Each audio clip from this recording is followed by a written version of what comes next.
I think what a lot of objectivists fail to take into account is the fact that we are not just objectivists, but even more so market anarchists. But this whole, including myself with some economic libertarian tendencies, um, to take into account, or I used to fail to take into account that we're born into this system, right?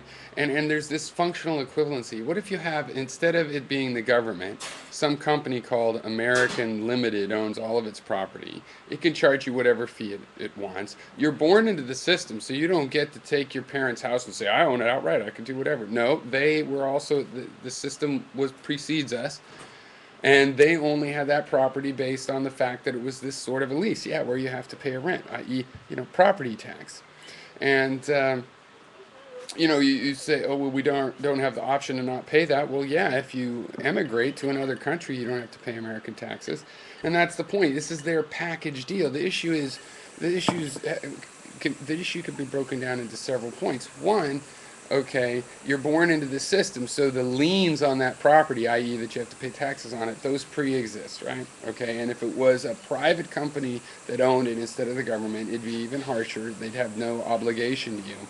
Okay, so those liens exist, right? You are born into the situation where the liens exist. The second point is that you are involved with the package deal.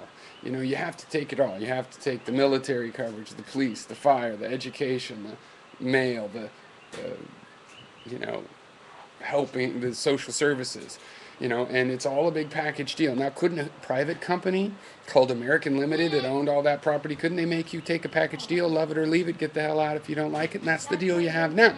So it's functionally equivalent, which is the third point. If you have two functionally equivalent things, a rose is a rose is a rose is a rose. A rose by any other name is still a rose. So you have public government, call it all private, privatize it, give it to a company, now has the same property, so the property is the same. The only difference is that with the government you theoretically have some rights, and with that private company it's questionable what rights you have since it is their property.